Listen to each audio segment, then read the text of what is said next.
tourist attractions. While Trinidad and Tobago has a very vibrant and well-renowned cultural heritage, the country also has a very distinct natural heritage, exemplified in its botanical gardens, such as the Royal Botanic Gardens in Trinidad and the Scarborough Botanical Gardens located in Tobago. The benefits that botanical gardens provide as elements of natural heritage cannot be adequately underscored, especially from an environmental conservation perspective. The benefits are obvious, but their benefits relate to all sustainability pillars. From an economic perspective, they have remarkable potential to contribute to revenue earned through tourism, as its inclusion in the tourism sector enhances the country's tourism product. And from a sociocultural perspective, botanical gardens can serve as sanctuaries, providing peace and tranquility, and ultimately enhancing our well-being, especially in these current times. That feel-good factor should not be overlooked.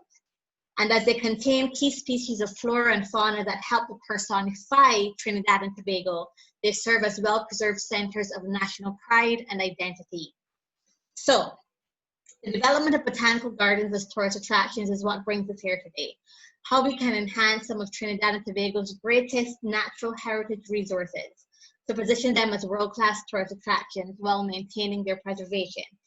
And to help us navigate this issue is Mr. Nicholas Catahan, program leader and senior lecturer at Edge Hill University, whose range of professional and academic experience makes him somewhat of a unicorn. His combination of experience in botanical gardens, tourism, marketing, sustainability, and heritage is quite unique. And also Mr. Brian Vogt, CEO of the Denver Botanic Gardens, which under his leadership has become a very sought after and highly visited tourist attraction and has consistently been ranked one of the top 10 botanical gardens in the world. I am very grateful that they have lent their assistance to this initiative. So we'll start with Mr. Catahan's presentation, then we'll have Mr. Vogt's presentation, and then after that we'll have the question and answer segment so that the session flows smoothly. But I just want to take this time to share a bit. Nicholas Catahan is an academic from Edge Hill University in the UK and passionate about gardens, heritage, place, service, sustainability, and tourism. Nicholas has a focus on transformative service research and the accountancy, business, and marketing of places. Nick calls himself a place ecologist, a term he has proposed as someone who studies places, mindful of their differential position and of the diversity of environmental, sociocultural, and economic components, processes, services, and so on and so forth. Nick uses the term place ecosystem, which he refers to actual and perceived tangible and intangible components, processes, and services of places, relations of these to one another, and to perceptions and multiple dimensions of places as complex, dynamic environmental, sociocultural, and economic ecosystems. Nick uses the term place ecology, which he refers to as the interdisciplinary study of places, and also uses the term place phenology to indicate the study of seasonal place phenomena, all in all for effective, responsible, sustainable practice, TSR, placemaking, marketing, management, and development of knowledge, understanding, and practice of transformative service, and ultimately making places better. A merger of biology, geography, sociology, psychology, anthropology-related ecosystem concepts and frameworks, to name but a few. The list is not exhaustive. Mr. Catahan, thank you for being here with us. It's my pleasure. And Brian Vogt, And Brian Vogt has been CEO of Denver Botanic Gardens since April 2007. In that time, attendance has grown to over 1.3 to 1.4 million per year. Programs have been launched to address access to food in urban areas. A comprehensive diversity and inclusion project has been integrated into daily activity. The Center for Global Initiatives was launched focusing on plant research and crop genetics, and an exhibit program has curated works by legends such as Henry Moore, Dale Chihuly, and Alexander Calder. Under his leadership, over $116 million have been raised and more than 60 construction projects have been completed, including the Mordecai Children's Garden, a parking complex, the Bonte Stanton Visitor Center, the Greenhouse Complex, the Science Pyramid, Ellipse Garden, Step Garden, Sensory Garden, and Hive Garden Bistro. The capstone project of the Master Development Plan, the $40 million Freyer Newman Center, was completed in the spring of 2020. Previous professional experience includes 3 cabinet positions for the state of Colorado and president of the South Metro Chamber of Commerce. Vogt serves as president of the board of the American Public Gardens Association and as board treasurer for Plant Select. He was awarded the 2019 Cynthia Pratt Lawland Medal for Leadership in Environmental Protection and Quality of Life from the Garden Club of America. He is an active participant with many civic organizations in the Denver area and speaks frequently on intentional culture, adaptation, and leadership. He holds a BA in Classical Antiquity from the University of Colorado. Mr. Vogt, thank you also and welcome. Thank you for being here with us. So, Mr. Catahan, over to you. Thank you, Charlene. Let me just share my screen with you, lovely people. Hopefully you can see that and that I'm clear. Yeah, welcome. Thank you for your interest. Please find here a range of cues and clues, hints and tips to resources and texts to support this conference. And there's a range of different useful insights across those core texts, which you may be familiar with already. So this is all about developing botanical gardens as a natural heritage tourist attraction. So I hope today I'm going to facilitate some insights and be a messenger of some of the ideas across the extant literature and research across the world of academia and practice. So why? What are the aims? What are the key aims? What for? What's the purpose? Well, global goals are certainly the framework for developing botanic gardens as natural heritage tourism attractions. It will be a place-based, collaborative, community approach using the means and expertise available to each individual botanic garden to eke out the broad-ranging, diverse, and sometimes complex, abstract narratives of heritage, the tangible, the intangible, natural, built, cultural, the transformational, should inform diverse and relevant, significant policy, planning and subsequent development of products, services and experiences, and of course innovating and resourcing operations, marketing and broader place management and delivery. As we work through the topics and themes, I want you to consider those what, why, where, when, who, how types of questions. Consider those key stakeholders that may, who these stakeholders may be, who they may represent, and how would you make connections, develop ideas, potential actions, how would you develop collaborative partnerships and projects alike. Of course, really important, how would you map across these global goals, these sustainable development goals regarding tourism provision? How are you going to monitor and measure impact, implications, consequences and outcomes? So there's some aspects to bear in mind and something that you can discuss. Regarding specifics for botanic gardens, however, you may wish to consider Smith 2019, who highlights that unless botanic gardens shift their efforts towards the conservation, management and use of plants, the loss of plant diversity will stifle human innovation, adaptation and resilience. Paul goes on to state that botanic gardens are increasingly seen as visitor attractions rather than scientific institutions. Refocusing their efforts is in the best interests of botanic gardens as well as those of broader society. So in conclusion, Smith proclaims a call for action, stating that it is time for botanic gardens to develop a new contract with society, a contract that delivers outcomes for society that only botanic gardens, as custodians of the world's plant diversity, can deliver. In particular, we need to mount a fundamental defence of plant diversity, systematically preventing plant species extinctions with all of the tools, knowledge and skills at our disposal. In addition, we need to do this right now. So I certainly propose tourism innovations and developments as one key strand of such efforts. Quoting Sharrock and Jackson, 2017, state that over the coming years, it will be valuable for botanic gardens to further define their roles in sustainable development goals achievement and promote greater awareness and support for plants conservation within this new framework and priorities for global development. So I must from the outset highlight this key message for all botanic gardens developing as natural heritage tourist attractions, visitor attractions, or a visitor economy of any sort, that they must integrate efforts with the main aims, roles and purpose of botanic gardens. But what are these? What is the reason and purpose of botanic gardens? What do we mean by natural heritage? And do we need to consider aspects of heritage more holistically?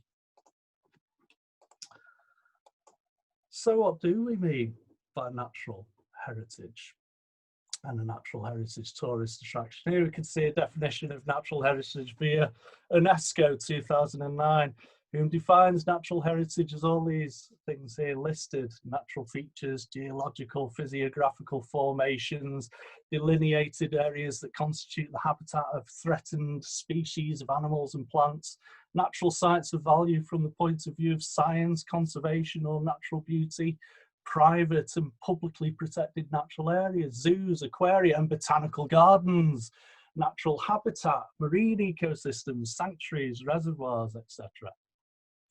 So regarding tourism development, we have seen the management challenges from those very early natural heritage tourist attractions, which still exist today, and this just cannot go on.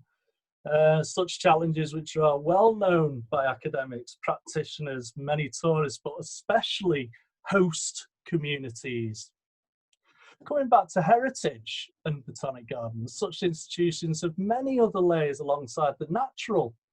There are the built and cultural aspects, the tangible, intangible, heritage and legacy we must not ignore. Heritage and legacy we must confront and learn from, and to inform others.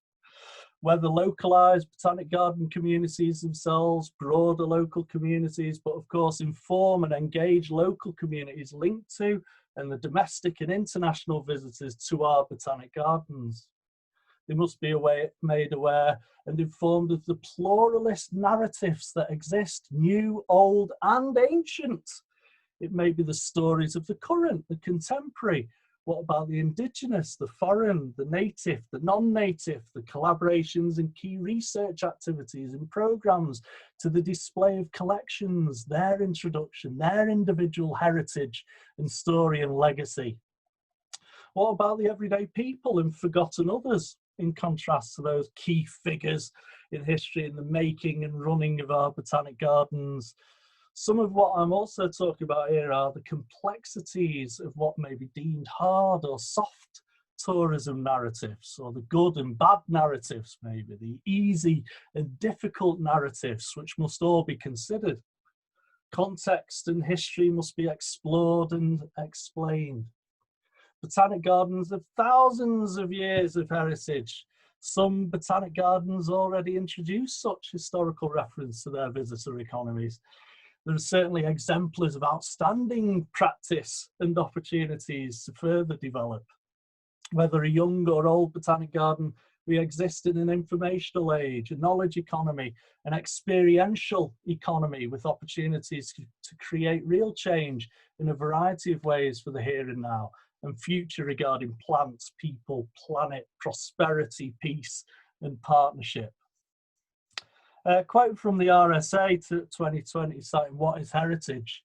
It highlights here, you might think of a local history, historic building, museums. Heritage is all those things. We think it can also be much more: places, landscapes, ideas, events, traditions, food, sport, industries, accents, and many other things. We don't believe there is one fixed heritage for any place or people.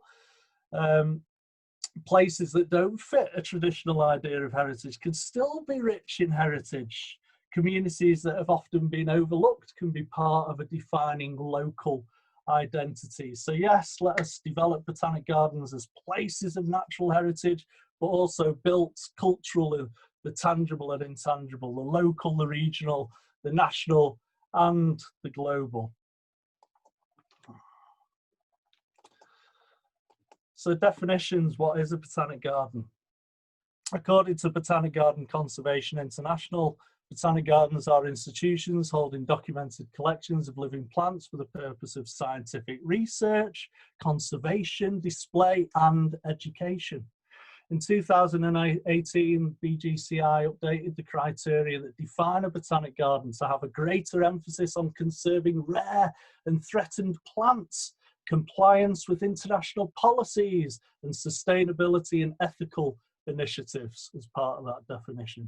To further position botanic gardens and their significance and purpose, the International Union for Conservation of Nature state that the value, importance of ecosystems to human welfare is still underestimated and not fully recognised in everyday planning and decision making. In other words, the benefits of their services are not or only partly captured in conventional market economics. Furthermore, the costs of externalities of economic development are usually not accounted for, while inappropriate tax and subsidy incentive systems encourage the overexploitation and unsustainable use of natural resources and other ecosystem services at the expense of the poor and future generations. Botanic gardens are research institutes instrumental in developing our understanding of the states of our natural world, informing innovations, conservation, planning, decision-making, and development. We still know so very little.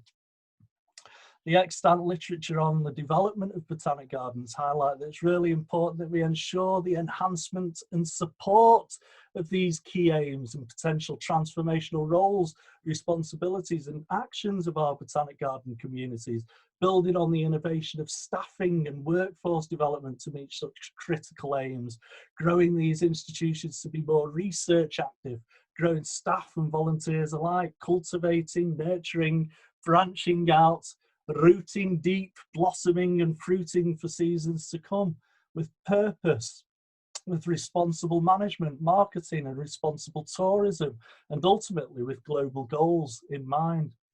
Approaching on developing the information on our botanic gardens should be from multiple perspectives: academic, practical, personal, past, present, and considering the future. Innovating on provision, characteristics, features and facilities at our botanic gardens and connections to others are ongoing. Following good practice on managing plant collections and ensuring good creative developments of informed evidence-based representation and interpretation of these, even with the most limited of resources, and applying effectual entrepreneurship is important.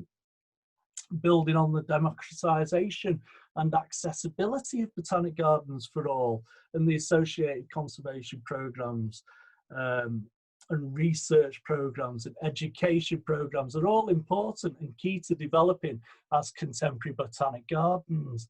Making these programmes happen with those partnerships mentioned earlier regarding global goals, and also using such goals as metrics for our global transformational service powerhouses via one such role as natural heritage tourism attractions, as catalysts and channels for such strategic marketing communications to the masses.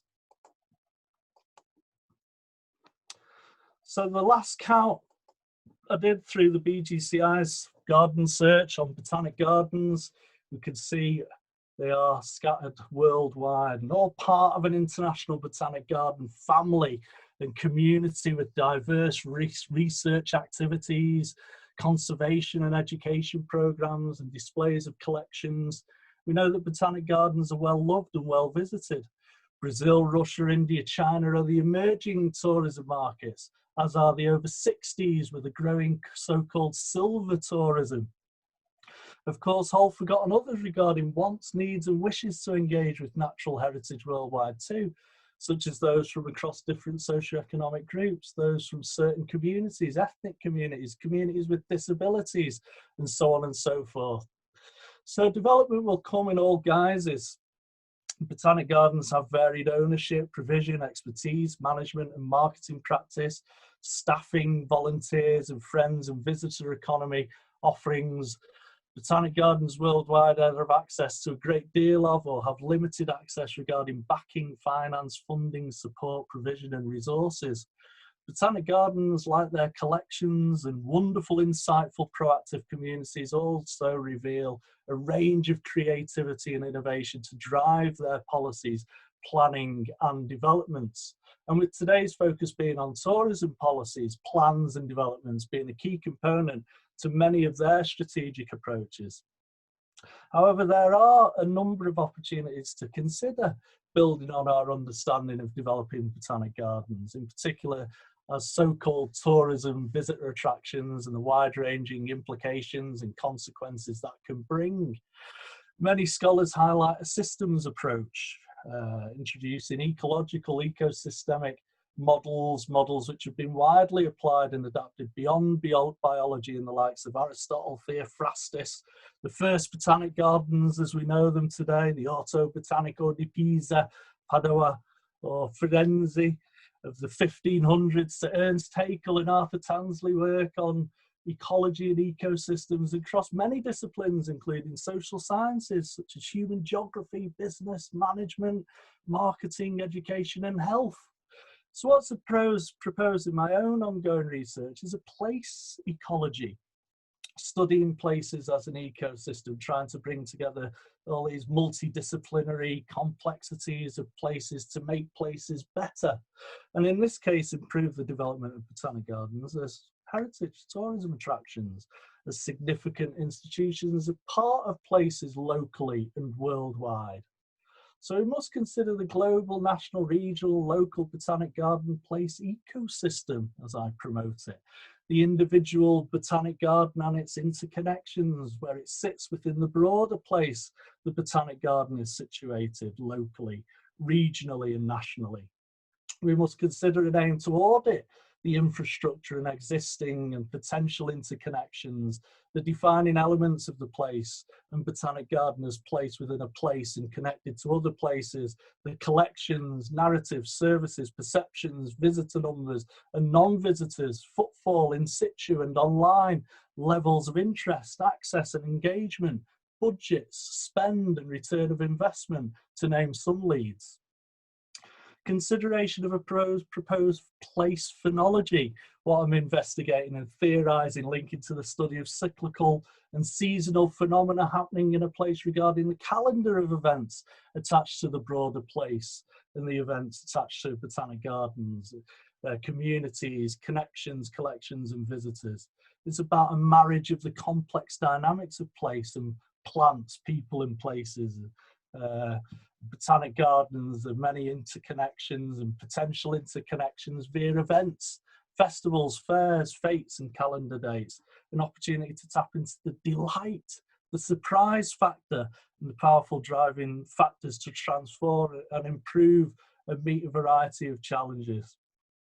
This is a global effort to make places better and all the many elements of ecosystems, whether environmental, social, cultural or economic. So this place ecology, who are these stakeholders? I suppose here's some examples there. Studying places, developing botanic gardens, must take full account of economic, social, environmental impacts, consequences, outcomes.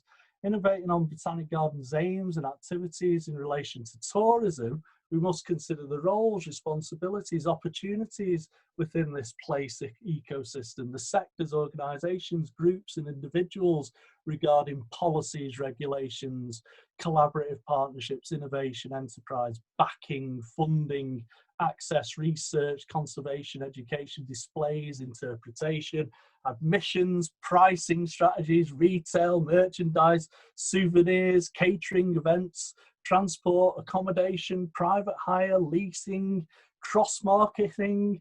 The list is endless and not exhaustive. So based on this diagram above linked to Sustainable Development Goals and tourism, many botanic gardens are making the most of the potential partnerships that bring a wealth of expertise and driving forces for botanic gardens to meet their aims and SDGs, these Sustainable Development Goals. So we look to these and others employing these similar approaches to development, we can harness what we've learned from all sorts of trends, ideas and innovations to best suit our botanic gardens, which will be place specific, and such variables of development critically explored, audited, mapped and put into action by these collaborations across place ecosystems, if you like, in which the botanic garden sits. Some may want marketing, some may want demarketing, some may want certain service provisions such as car parking with electric charging points, others with bicycle racks, other with none. Some places will want an organic approach to design and presentation and representation. Others may want specific branding and logos and so on and so forth. So development may be about the transfer of knowledge and communicating key research, impacts and outcomes. Development may be capacity to enable education and conservation to its utmost capabilities. Development could be the provision of maintaining, presenting and communicating displays of collections. And such developments can be improved with the support and expertise, provision and collaborative partnership across the place ecosystem. As with all of us, we are diverse with our own complex heritage, narratives, lives, past, present and future. We exist in ecosystems interconnected across environments, societies, cultures and economies. So looking at my model and approach with my research, thinking about how to approach development of botanic gardens, here are some informed thoughts and thinking about tourism being this transformative power and the effects both bad and good. More often than not, it's highlighted for its irreversible effects on heritage. It can disrupt and erode places and ecosystems in many ways. The environment, society, culture, economy. Heritage tourism, without a doubt, a major reason, motivation and determinant of travel to places, and indeed linked to transformative services. So such work of Anderson and Ostrom, among many others, there's scope to apply this idea of transformative service for the good of collective societal well-being. More understanding of places and heritage attractions as part of places and that place ecosystem, the work of the likes of Relf and Dovey on placemaking and ideas on a sense of place and for the good of places and their communities. And when we say place, you know, in terms of multiplicity, dynamics, characteristics, heritage, meaning, memory, temporal, spatial, uses, connection, interconnections, as those proclaimed by scholars within the community of the Institute of Place Management, Kathy Parker, Heather Skinner, to name a few. So there's these complex ecosystems, environmental, traditional ecosystems, social, cultural ecosystems, economic ecosystems within place, to really start thinking about, you know, all these different layers and having an evidence-based, well-informed, mindful approach to developing places. So when introducing the idea and practice of being mindful, you know, I think of the work of Ellen Langer on mindfulness and Gianni Moscardo and her work on the mindful visitor. And of course, with regards to botanic gardens as tourist attractions, we've got significant insights from Joanne Connell and Dorothy Fox and Richard Benfield. I'd also like to refer to those experts in the across tourism and the likes of Neil Leeper's tourism system model, one could say tourism ecosystem model, to begin to analyse those interconnections linking and leading to the attraction and access of visitors to botanic gardens in a touristic sense. Those key components of the tourism system, the tourists, the organisations, processes, impacts, opportunities, consequences, good and bad, must all be considered. What visitors do before, during and after, and in the future. Forecasts based on trends and projections, and of course what organisations do, public, private and voluntary. We've got some great insights leading to the idea of sustainable tourism. Jost Krippendorf and Walter Christola, and more recent work of Heather Skinner and Harold Goodwin and the Responsible Tourism Partnership are all leads to push us towards more, to creating better places. So developing botanic gardens is certain collaborative and involve potentially all kinds of other aspects regarding innovation theory, enterprise theory, the idea of entrepreneurial ecosystems, Saravathi's work on effectual entrepreneurship, and bringing together, a culmination of disciplines to support the development of botanic gardens and creating a legacy of research, conservation, education active botanic gardens worldwide. So transformative research, it makes complete sense that this goes together with botanic gardens, many reasons for the purpose and aims of botanic gardens and the negative impacts and outcomes of mass tourism associated with misperception and damage and management challenges botanic gardens face. And of course, the places and ecosystems botanic gardens are trying to protect. It's also important to highlight the transformative nature of those involved in the development of tourism on minimising negative impacts, but also maximising positive impacts. So service ecosystems in their entirety, environmental, sociocultural and economic, are certainly key. Place management, it makes complete sense, that is a key leading approach. Looking into the insights of the Institute of Place Management and the associated international community led by Kathy Parker and others, we have this multitude of connections when considering places. Botanic gardens have a multitude of stakeholders, potential stakeholders and heritage narratives which can be explored.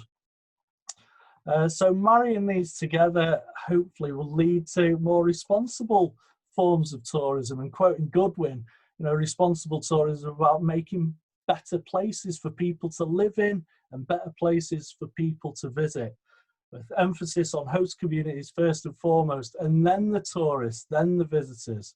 So responsible tourism is about taking action. It's about identifying the economic, social and environmental issues which matter locally and tackling them, bringing the stakeholders together to exercise responsibility. So coming back to this model, we're starting to think about these stakeholders and who they are. So let's begin with these public bodies. So, with regards to governments, local authorities, they can engage and facilitate cooperation, backing and funding of botanic gardens with host communities, the tourism systems, and other key or potential stakeholders of botanic gardens to realise their purpose, significance, and opportunities. Create laws, regulations, taxes that deal with tourism system and anything that's detrimental to botanic gardens and host communities, eradicating or minimising negative impacts and maximising positive impacts regarding environment, social, cultural aspects and economic factors, the triple bottom line or 3 pillars of sustainable development. They can partner with civil society, small business networks to co-produce conservation, education, entrepreneurial skills training, products, services and experiences. Local tour guides, local artists, local artisans, local cooks, gardeners, designers, residents associations, co-creating programs, internships, work-study programs, traineeships in partnership with partners, schools, colleges, universities, entrepreneurs, businesses, charities, independents, local resident associations, local business, the local museum, herbarium, galleries, aquaria, zoos, etc. Engage public-private voluntary dialogues, partnerships in collective action and conflict prevention, peacekeeping, peace building, anti-corruption and the rule of law with focus on botanic gardens, ecosystems and services. And be informed by what works, experiment, think outside the box as the saying goes, open up opportunities, let communities be creative and take a lead and help facilitate that. So looking at international organisations, it's about, again, encouraging and supporting these places for research and conservation and education, enhancing support and financing, targeted capacity building support botanic gardens, and national plans to implement sustainable development goals linked to the research of botanic gardens. Limit tourism leakage is a key thing, encouraging multiplier effects for local economies to flourish, and support policy making and partnerships to better shape policies to realise botanic gardens' purpose and key aims. Donor communities, again, this supportive role, developing more responsible tourism, investing in development of botanic gardens, promoting their efforts, building infrastructure, supporting maybe lighting, transportation, alarm systems, possibly, awareness campaigns, co-development of various resources, thinking about recycling waste and other kinds of issues regarding tourism behaviour, fostering development, technological innovations, optimising resource efficiency, again reducing negative impacts and maximising on positive impacts. Of course, more ethical, moral approaches to work and collaboration. With the likes of universities and civil society organisations, you know, there's lots of opportunities to really engage with experts and research in the field and collaborate, not just with the plant scientists and ecologists and conservationists. What about named resident artists, resident poets, musicians, foodie people, brewers? The list is endless, so get creative, you know. So value chains as well with regards to tourism, integrating efforts with botanic gardens and tourism value chains, especially those living in poverty, integrating them in the efforts as researchers, conservationists, educationalists, guides, producers, suppliers, distributors, vendors, and so on and so forth. And again, just thinking across loads of different disciplines to develop skills training, to develop awareness and work-related programs, internships, experiences, programs, not just the likes of plant sciences again, but across all different disciplines: accountancy, business, marketing, leadership, management, events, performing arts, literature, history. Again, the list is endless. So it's about getting creative and tapping into, you know, key purpose and work of botanic gardens, and being creative with that kind of vision and collective. And again, similar kind of ideas with regards to companies, you know, having those multi-stakeholder partnerships and building on, you know, more equality and diversity and diversification, with offering more localized, local community activism with regards to company approaches, and a shift in responsibilities and how we work, you know, how we do our work, and thinking how we can meet sustainable development goals much better together. And of course, the tourists themselves, these garden tourists. And I'd just like to quote from Paul Smith, Secretary General of BGCI, Botanic Garden Conservation International. Almost none of the gardens promoted their scientific research or unique plants as a visitor attraction or reason to visit. Scarcely surprising then that funders who provide money to botanic gardens increasingly see them as primarily visitor attractions rather than scientific institutions with a meaningful role to play in helping to solve the big environmental problems. So our partnerships, collaborations, innovations can do much more to inform and guide, create mindfulness, thinking about that botanic garden community, the tourism system, you know, tourists, what they do before, during and after engaging or visitation, thinking about developing that mindfulness of botanic gardens' aims and purpose. And of course, you know, building on more ethical approaches and codes of conduct with regards to tourism. So thinking about what you know, what's already happening, where does this all begin? But a lot of it starts online, you know, with and this is you know, really transformative stuff. You know, quick analysis of some websites. You can see the different calls to action, and, you know, sort of like stuff to do with apps for the garden and communicating purpose and aim. So you can see some really great practice out there already. I did a quick, just a bit of a crude content analysis and a search on TripAdvisor, a quick exercise. And here Sydney popped up, first of all, with a whole range of experiences in developing that botanic garden. Denver came up second on that TripAdvisor list.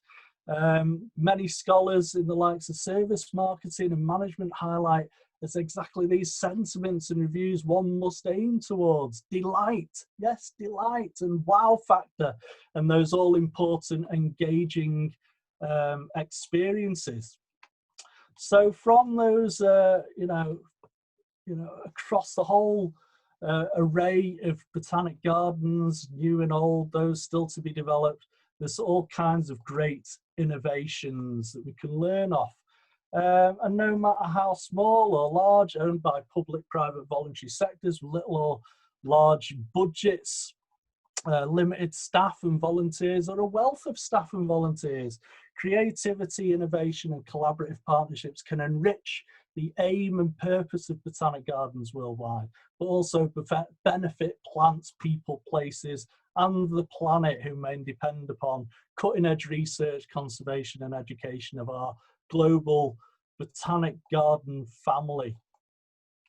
So online presence is certainly a key. Make good use of these resources, in many cases free, to reach out and reach out to both local and global audiences.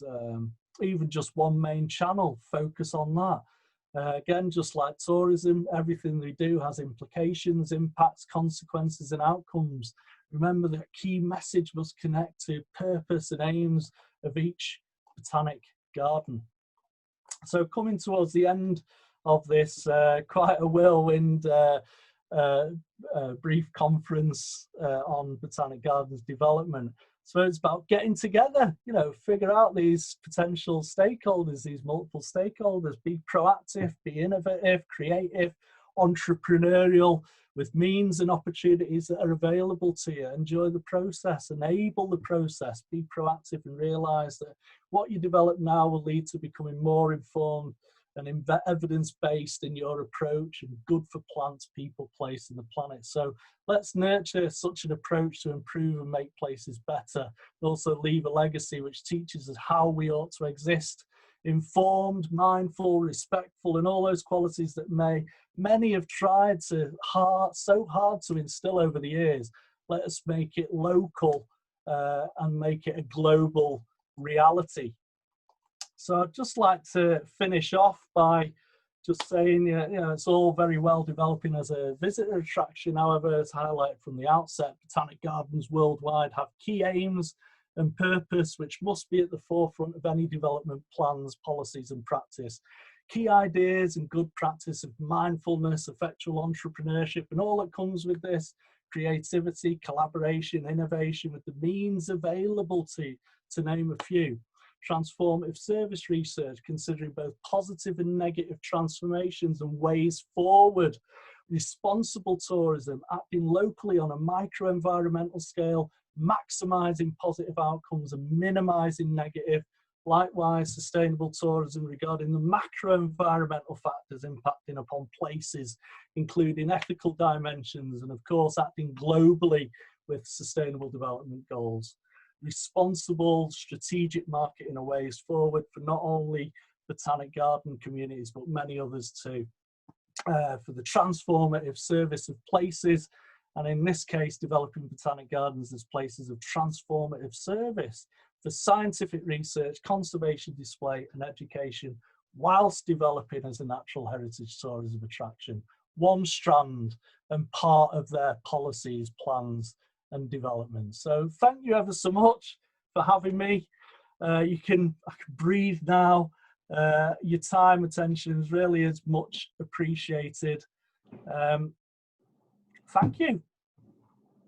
Thank you very much, Mr. Catahan. You definitely gave us a wealth of information that we have to mull over, but that information is very much appreciated. So now we're going to go to Mr. Vogt. And as you would have seen in Nicholas's presentation, he was said that when he went to TripAdvisor, Denver Botanic Gardens popped up as number 2.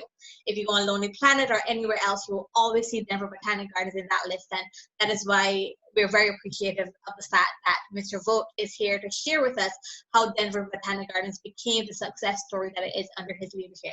Mr. Vogt?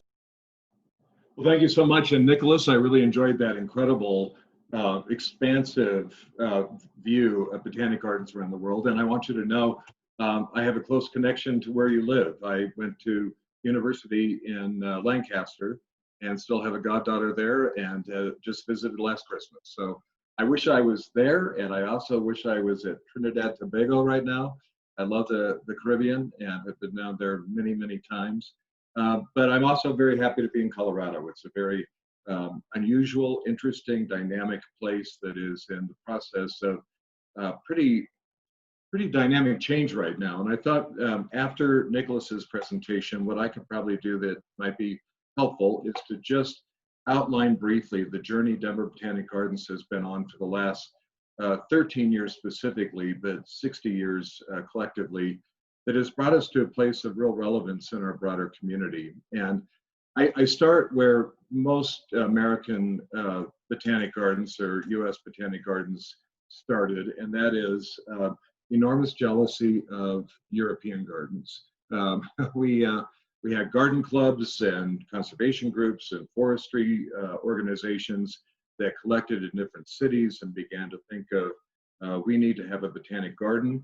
Sometimes they weren't really sure what that meant. As Nicholas said, a botanic garden is really about collections and the scientific study of collections, usually from around the world, but specifically around your own ecosystem. But it also has blended into it the tradition of show gardens, or in Europe, estate gardens that are really all about aesthetics. In the United States, they blended together in most cases to become the botanic gardens that we know today. And unlike most places, they were really something for a very narrow band of people. If you look at the creation of art museums, museums of nature and science, and zoos, botanic gardens especially tend to be created in their origin story by a group of very wealthy patrons that come together and decide that they want to create a place of great beauty for their community, and they see huge potential in it. And it becomes, after a while, stigmatized as really a place for just some people and not all people. So over time, a lot of resources begin to fade away. The distribution of resources usually goes in the direction of the art museums or the zoos or other cultural organizations. And botanic gardens, for a while, at least in the United States, really struggled financially until they found a balanced footing where they could not only survive but do meaningful work. And in Denver, about 13 years ago, we had gone through many, many years of great scarcity. So there wasn't money to fix the plumbing or redo the sidewalk to make it more accessible. The roof needed repair. There are huge fixed expenses for a botanic garden, especially if they have a collection of buildings that house things like a conservatory or greenhouses or tissue culture labs or herbaria, all the rest of it that really makes up the full complement of what a botanic garden can be. So the first thing that we began to work on about 13 years ago, and I'll just give you the quick roadmap of the path that we took, is we concentrated on our core values. I'm a big believer that culture really dictates everything else, and that means the culture of a gathering of people, whether it's a family, it's a business, it's a botanic garden, it's a city or a town or a community or a state or a country. It's kind of how we expect something of one another, what we can count on from one another. It's our default way of being. And our default way of being, our culture years ago was one of scarcity and a little bit of disappointment. The big plans came up, and we had probably 2 master development plans that were unveiled with great excitement, and then nothing ever happened. And so the staff and the donors and the community began to feel like not sure anything can really happen there. So the board of directors of our institution challenged me to work on the culture so that we could have the confidence to move forward and change who we were to the broader community itself. I'll just give you the quick numbers. We went from a staff of about 90 to now about 300. This year it's been kind of frozen at about 260 people because of everything that's happening in this no good, terrible year. We have not laid anyone off, but we haven't hired our seasonal crews that we normally do. So significant growth in staffing. The areas that have grown the most are in our agricultural operations, our horticulture operations, and our research and conservation operations. We went from a budget of about $8.5 million to, I'll go to 2019, it was pushing close to $27 million a year. And that came by truly diversifying our revenue streams and looking at everything from government grants for rare plant and research within the Rocky Mountain region to dramatically different admission numbers that we're seeing today. For about 6 years in a row, we were hovering between 1.3 and 1.45 million visitors a year, making us one of the top destinations, not only in Colorado, but for a public garden anywhere in the United States. And beyond all that, the things that I think really have made us successful is turning loose the genius of people within our teams to expand how they see our outreach.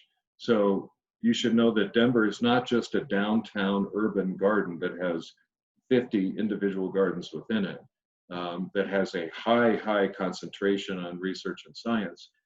We also manage programming at a place called the Plains Conservation Center, which is a pristine prairie to the east of the city.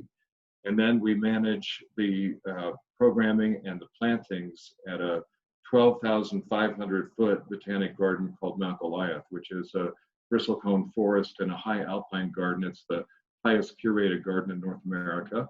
And that attracts an enormous number of people every year to explore the high mountains of Colorado. And then to the south of metropolitan Denver, we have a 700-acre site called Chatfield Farms, which is a combination of sustainable agricultural programs and riparian restoration work that we're doing down there. So when you have all these different assets and you have people that are energized and creative and dynamic and they want to do bigger, better things, we want to go out and change the world. How do we do that?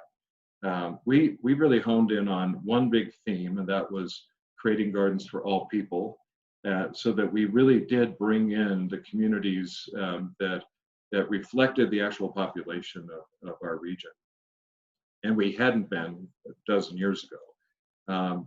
Today we have an outreach and inclusion, diversity, equity, and accessibility program that has created for us about 80 regional partners that work with underserved communities. And now we have created ways to build relevance into those experiences for those communities, so they really do see the gardens as a second home. So we had that overarching theme of creating a garden for all people, and then we had 4 core values. The first core value was sustainability. We really believe that not only did we need to teach sustainability and sustainable practices to the people that engage with us, but we also had to be thinking long-term about the sustainability of the gardens as an institution.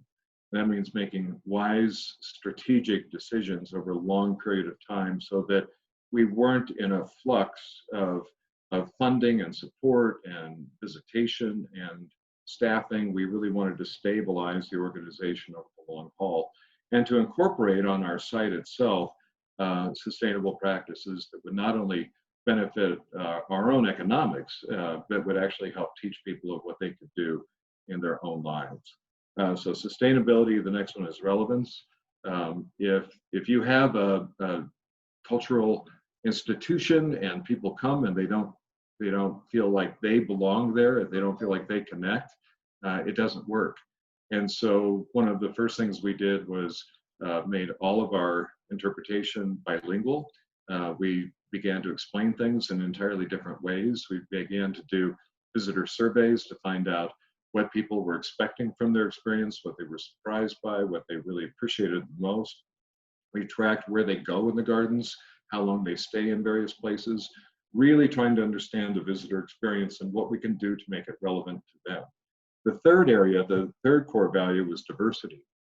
And that was a pretty straightforward one, we thought. If you look at biodiversity and plant diversity, we can certainly teach and demonstrate that. But how do we then take that to human diversity? And what does human diversity mean? This is a topic that obviously has enthralled most of the world in the last year. And amazing new discussions are happening in cultural institutions all over. For us, we began our journey about 11 years ago by creating a board committee on our inclusion, diversity, equity, and accessibility work.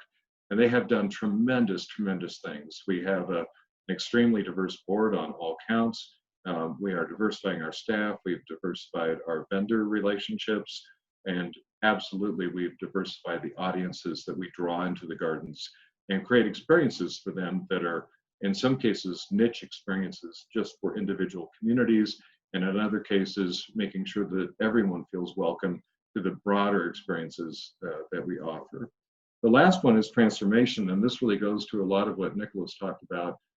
If people come into the gardens and they leave the gardens and they had kind of a nice day, basically being in a park, we haven't done our job. We want them to learn something. We want them to be inspired by something. We want them to take home ideas and things that they can do in their own life. And beyond that, we want their spirit to be healed. When we were shut down in the spring for about 2 months during a shutdown order in the metropolitan area, the clamor of people that just could hardly wait to get into the gardens, knowing how much they were frightened and stressed and how much they needed the gardens, was palpable. And when we finally did open, we were the first cultural institution in Colorado to get a variance to open, largely because our experiences are outdoors. People bought every ticket we had in limited numbers, came in wearing their masks, being in the gardens, but eyes filled with tears. It is an amazing thing how urbanized people walking into a space that gives them the tableaus of nature in front of their eyes can make them reconnect to something deep in their spirits, and they can feel better about everything. And that's one of our core purposes, is to lead toward that individual and community transformation. I think we can change the world. I think that Botanic Gardens are at a stage right now where what we do matters more than it ever has before. And I'll give you a couple of examples of the way we've done it. Through our Center for Global Initiatives, we are working in step ecosystems around the world, from South Africa to Patagonia to Central Asia, that share in common the ecosystem that is dominant in Colorado. And the reason we're doing that is with climate change. The plants that people really wanted to grow in Denver and the metropolitan area and around the state of Colorado really are not appropriate for Colorado, especially during drought years. They use way too much water. We're not going to be England. We don't need to look like Boston. We have cities that have invested fortunes in street medians and little display gardens at street corners that are, they could be in downtown London. They have bluegrass and canopy trees, and they all die, and they're filled with weeds, and they rip them out and they put them back in again. They rip them out and they put them back in again.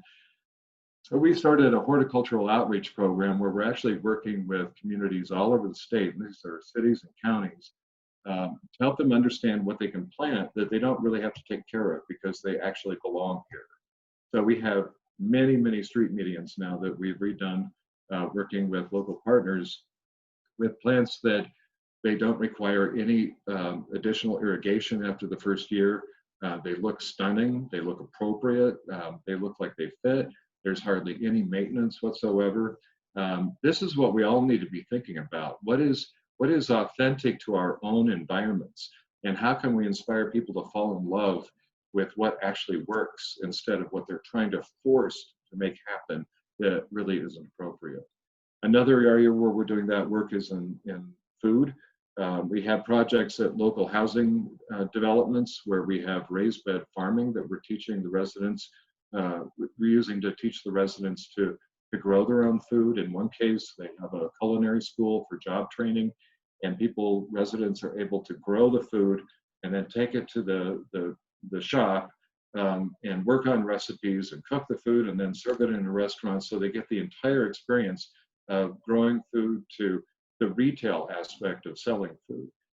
We also have market gardens that we grow at our Chatfield site that we then take into food deserts, and we set up food markets and teach people about good nutrition. And we learn from them the kinds of vegetables that they really want to eat. So we're not trying to force something to different communities that won't be accepted. Again, trying to make it relevant. And then we're working on sustainable agriculture, no-till agriculture, carbon sequestration techniques, overcropping during the winter. We've made huge progress and our yields are dramatically bigger. But one of the most moving things is that we're actually bringing people into the process of growing food that need that opportunity more than anybody else. We're bringing in veterans who have suffered from PTSD and teaching them how to work on a farm and grow responsibly as not only agricultural therapy, but also as a job opportunity that they can do where they feel supportive of their country, but in an environment where they can actually heal themselves. And we've now graduated about 100 students from that program, and they've gone off and started and worked at farms all over the state. And then we buy their product and then use that in our systems in order to distribute it even more. It's a wonderful circular system that works. I'm about out of time, so I'm going to end with one thing. We just opened a new building, a $40 million Center for Science, Art, and Education. And I can't wait for Nicholas to come and visit because it is truly a celebration of what the meaning and power of a botanic garden is. It's surrounded by beautiful gardens. We have 270-seat auditorium where we're going to be showing documentaries, things like Racing Extinction, for example. We're going to be showing that within the auditorium on an ongoing basis. So when we can have visitors back in a building, they can just go out and visit the gardens, wander in, sit down, watch a movie, go to an art gallery, go to our library. They can have a full experience of being inspired by and learning about their role in the world. We have 4 art galleries where we are highlighting the way human beings and plants have interacted in order to create this combination effort of yielding beauty. So paintings and sculpture, and we have a School of Botanical Art and Illustration, which is the purest form of blending science and art together. You actually teach botany in order to teach the art, and that'll be housed in the building as well in 2 different classrooms. We have a cooking classroom, an indoor outdoor classroom, 2 other classrooms. We have a library. Most cultural institutions in America and the United States have shut down their libraries or dramatically shrunk their libraries. We did the opposite. We doubled the size of our library. We have master gardeners coming in that are actually coaching people on what they grow and what they do. Amazing resources, a rare books room, archives, collections.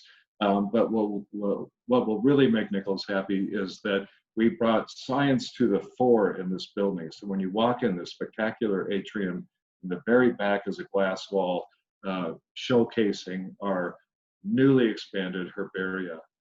So we have a vascular plant herbarium that holds about 70,000 vascular plants from around the Rocky Mountain region. We have a mycology herbarium that has about 30,000 fungi, lime molds. We added a couple of laboratories that are visible to people. So we have a tissue culture lab, we have a conservation genetics lab, we have an ecology lab, all with state-of-the-art capabilities. We are really ready to go. And I can tell you that in the early part of this year, we were on cloud 9. We were just set to take off and take over the world. And then everything is hit in 2020. And what I'm proudest of this group is that we've held it together, we have survived, we have kept our team whole. We have had incredible levels of stress like everybody else has. But the culture, that part I talked about in the very beginning, held. We are there to do big work that makes a big difference, and we're excited about it. And we're a little impatient right now to get on with it, but behind the scenes, we are making all of this work happen. So that's how we got on the map. That's why funders have found us. That's why we've gotten the kinds of public support we've gotten just over the last few months online. Tens of thousands of people have contributed over $180,000 just of their own accord online to support the gardens. People talk about idea work, inclusion, diversity, equity, and accessibility. And in most cultural institutions, they talk as though it's going to be very painful and difficult and damage their ability to raise money, which sends really bad signals. I've been working with gardens all across the United States on this issue because we found exactly the opposite.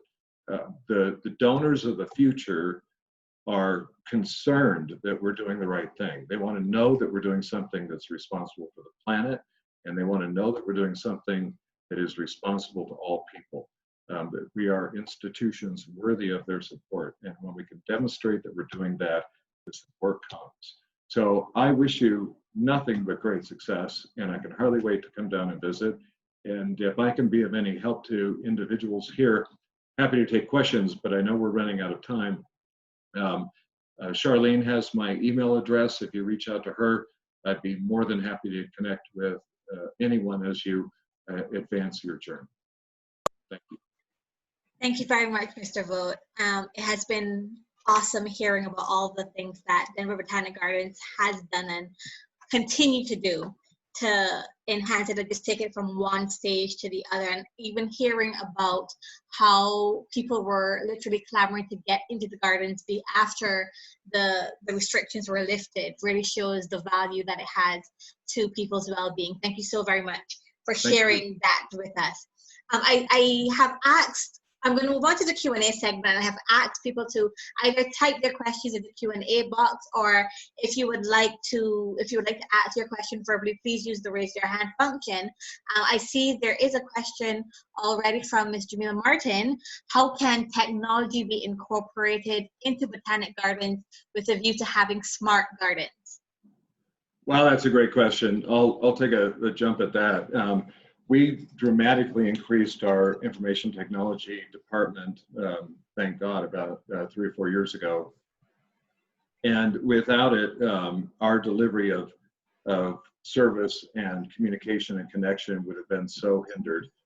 So we have an amazing social media outreach effort. But I'll give you one really critical example. Every year around Mother's Day, we would have a plant sale, and it was one of our biggest events of the year, and clearly one that is most directly connected to our mission. We were closed during that weekend. So our teams decided that they would attempt an online and in-person, online order, in-person fulfillment plant sale, so kind of a virtual plant sale. And within less than a month, they had the entire system up and operating. People went online and could select their plants, place their order, put in their credit card. We had behind the scenes staff that were bagging up everyone's order. Then we gave everybody a 30-minute window to drive toward the gardens and come down a drive, and we would load their cars for them. And it was crazy, but it worked. And if we didn't have technology, none of that would have happened. Also, technology is going to be an amazing way to save on disposables that we don't really need to be printing out all the time. Mailings after mailings after mailings after mailings. COVID and the shutdown have forced so many of us to rethink how we're communicating, and truly we are at that stage where we can go mostly virtual, and that's going to be environmentally smart, and it's actually going to reach audiences in a more effective way. Okay, thank you. Actually, Chanel Sutherland has said, very great innovation regarding the income generation component. You know, can I just say one word about that? A lot of purists, horticulturists in particular, I mean, they love their gardens. They just would be happy. They don't really care if anybody shows up. They just love to work in their garden. And when you talk about raising money, so you do an art exhibit or you do a concert or you do something, you really have to explain the fact that there are two great benefits. One is they're going to bring in more people for us to connect with that maybe we can inspire. And two is, if we don't have any clay to work with, you can't make anything. If you don't have revenues, you may be the most noble, pure, intended person around or an institution around.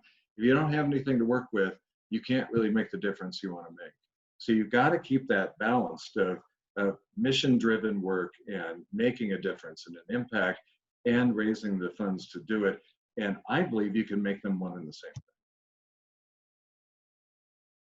Thank you.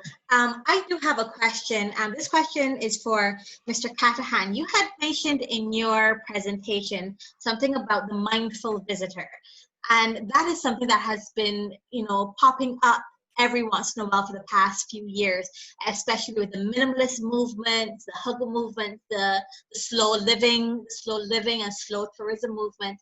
So I was just wondering, is there anything specific? Because I do understand that they tend to be more environmentally and just socially conscious. But is there something specific that we can do to capture that mindful consumption market, especially as it relates to attracting them to botanical gardens?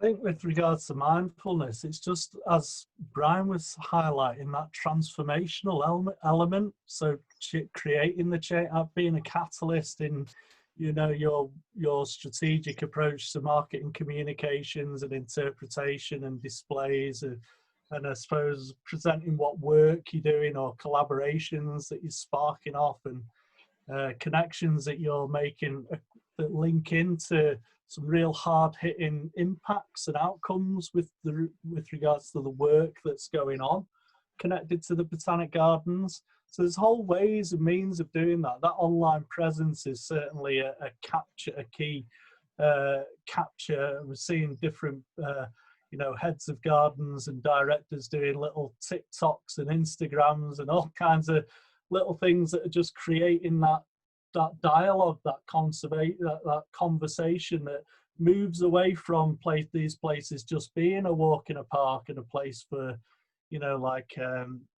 maybe that less mindful kind of interaction with these very important research institutes and places for conservation and education. So there's a whole variety of ways of engaging with people, and starting with the staff, with people working there, of course, and then the visitors, the non-visitors, local residents, local communities and businesses, the tourism system. We're talking about this being a tourist attraction.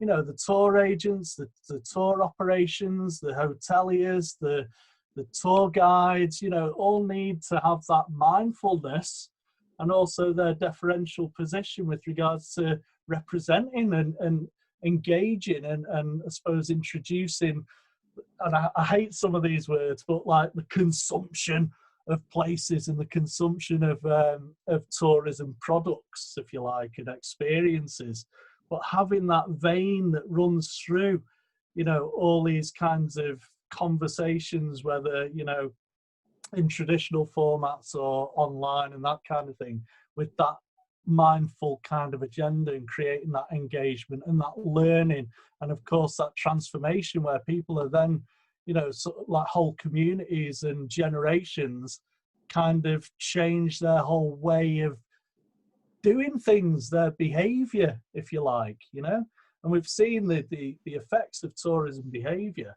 and not necessarily just the tourists, but the tourists of the so-called industry, which is not quite an industry, it's loads of different industries, isn't it, in one?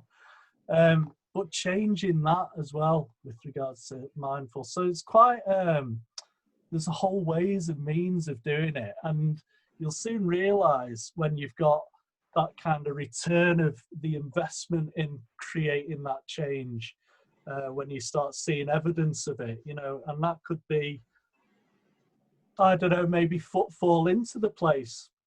And thinking of technology, just a simple clicker of who's coming through the door, the numbers coming through the doors, but thinking as well about, response and you know, maybe the count of litter, or I don't know, other kinds of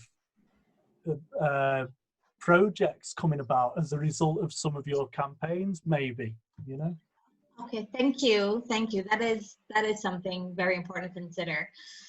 So I do have one last question, because we are in the process of wrapping up. Mr. Volt, I'm sure that is, you know, at the front of our minds when it comes to community, engaging local communities, and it's something that both you and Mr. Callahan mentioned in your presentations. But what did you find when you engaged with the communities? What measures were most successful, or have been most successful in engaging the local communities in your botanic gardens? I think two things predominantly. One is to look at what barriers exist between different communities that you're serving or you want to serve, and their experiences at your institution. So for us, one of our barriers was transportation. One was psychological, one was financial. So we went out to these different community organizations, got to know them first, find out what interests they might have in engaging with the gardens. And then we actually got funding to run a shuttle program that we've run for a number of years now, where we provide free access to the gardens and a shuttle that goes back and forth between, say, the Asian Pacific Center or the African Leadership Group. And they come back and forth and bring people for experiences at the gardens. And then we work with our docents with what we've learned from the organization, so that what they're the experiences that they're helping to provide the people that are actually coming are relevant to them. So it's a lot of listening, and then it's a lot of relevant response. The other thing is to co-create. One of the things you learn about when you're working on idea principles is cultural appropriation and why it does so much damage. So when we do events with different communities, we co-create it with them. We use the gardens as a vehicle for them to actually have a community celebration. So right now, our Dia de los Muertos event is pretty virtual. It's because we can't have that many people on site, but it's become a huge tradition within the Hispanic community in Metro Denver to come to the gardens for their celebration of Dia. Likewise, we worked with a very large Jewish community center, and we've hosted the High Holy Days for them for, oh gosh, 8 or 9 years now. And they can't even think about moving it anywhere else. The whole point is, if people in different communities see the gardens as a place, or in our case, places, where they feel comfortable, where they feel inspired, where they can take their families, where they can take visitors from other places, then you're doing your job. Then there's a whole community way beyond the institution itself that is celebrating this celebration of plants that we offer.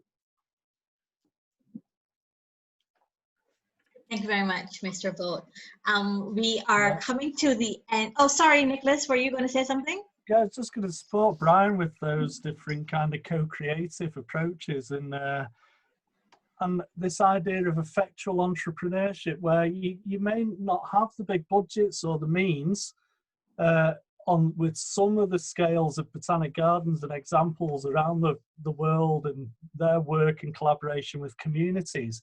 But there's those that you know, with the means available to them, to be very creative and co-develop and co-create all kinds of wonderful, you know, like these celebrations and festivals with various groups and individuals, and with other little businesses, local businesses, and, you know, collaborating and cross-marketing and working together in a very small scale. You know, there's gardens that don't have any like car parks or coach parks or, you know, that kind of infrastructure. So people are coming in by foot, or, you know, there may be minimal spaces. But, you know, it's just about being creative and innovative, you know, making something new out of sometimes nothing, or existing little, you know, enterprises or processes, and developing ideas. And you'll find a lot of those ideas will come from the community. And when we say community, it could be all those different stakeholders that have highlighted on that sustainable development model, you know, even the tourists themselves, the visitors, the guests, to, you know, staff and volunteers and friends, local residents, local businesses, and bringing them all into the mix and see what works. Trial and error, you know, a bit like growing, a bit like our gardens, you know, that will maybe move things and, you know, we'll sort of re-landscape and change, you know, and sort of develop our practice, if you like. So, yeah, develop communities of practice. That's what we want. Agreed. Thank you, Mr. Catahan. Right now, I would like to invite our Acting Secretary General, Mr. Neil Walters, to give a special thank you to Mr. Catahan and Mr. Vogt for sharing their expertise with us. Mr. Walters? Hey, good afternoon, and thank you, Charlene. I want to say thank you to our two presenters, Mr.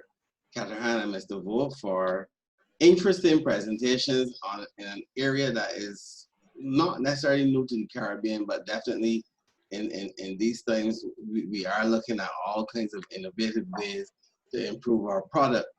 And you've given us some food for thought. You've actually, I'm not a person interested in plants myself, but I was listening very carefully because I've never looked at some of the things that were said from the directions you all spoke. And that is the key point, being able to learn from everything and being able to pick up points in places where you would not have necessarily looked before. And I really do appreciate the fact that you were able to bring out the concepts that you did, and that you brought it to the standpoint from which we speak, tourism in the Caribbean. So I want to thank you both. I want to thank persons who participated as well in terms of listening to the presentation. And I hope that you will take what you've learned today and take it to the next level and implement it in your own individual spaces. So I want to say thank you. CTO appreciates the collaboration and appreciates the work you've done to help make this activity a success. These activities on behalf of CTO will continue.